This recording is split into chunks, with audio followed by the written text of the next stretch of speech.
Okay. Hey, Donny Walker here today. So here, I have a Sylvie tree jack.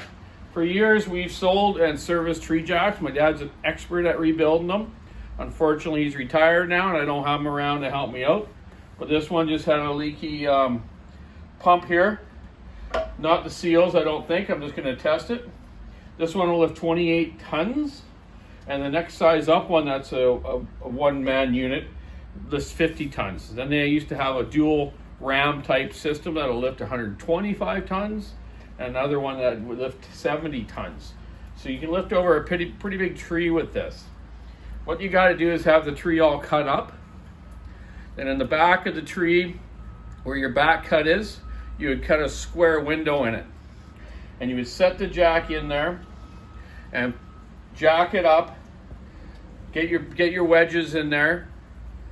Let it back down. Put a couple cookies in there to make the space up so you can just keep jacking. On these jacks, they have a pressure gauge, which goes up to a red line like a 10,000 PSI. Very hard to get it up to that pressure unless you're a super strong logger like most of these guys are. Really, the gauge is there just for kind of knowing where you're at with pumping it. But the biggest problem with these jacks is guys redline the pistons. They don't have a fail-safe system. It's not like an Enerpac one or other jacks where you can only go so far with them. These have a red line kind of on the piston here. If you go past that red line, you'll blow the seals out of it. And that's the most common problem that people do with them. We've told them forever, don't go past the red line. And a lot of people think it's the red line on the gauge, not on the piston. Sylvie company isn't around anymore. There is a fella in Oregon, Bontrager or Bortranger or something. I can't say his name. He makes jacks now. He builds the 50-ton ones.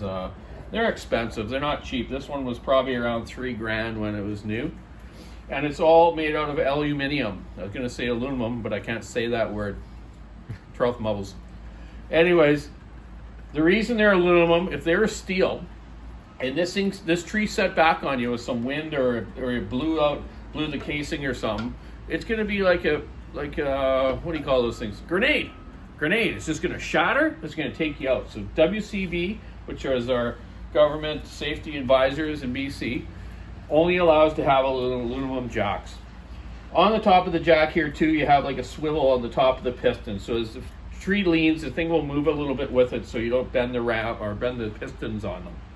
So this one I've just fixed this part, the pump part of it here. I've re-Tefloned it, and it seems to be getting up to pressure.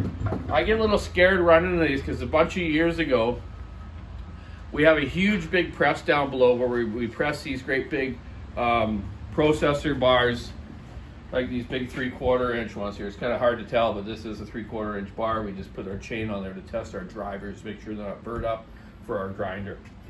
So when I was testing that jack, I was kind of not doing it quite right, and I was looking for a leak. I had it up to pressure. I looked in to try to find the leak, couldn't see any leak. The friggin' thing came flying out of the press, smoked me in the mouth, took my tooth out, and then I went back over on my head onto the pavement. So I got a bit of a concussion from that and lost a tooth, but it's all better now. Didn't get a gold one, couldn't afford it, so they just fixed that one in there. So yeah, I'm kind of scared of doing these now, but I just kind of stand back sideways and I'm using my proper setup I have here now. A friend of mine, John Dick, welded this all together for me years ago. It's super strong. It'll withstand this pressure. And as long as you keep it in here square. I had it on a bit of an angle and something weird happened. So anyways, the reason they use tree jacks out in the woods, if you got a big tree and it's valuable, like a big red cedar that could be worth, 20, 30 grand maybe. Maybe not that much, but some of them can be. You want to jack it up the hill or along the side. You don't want it to go down.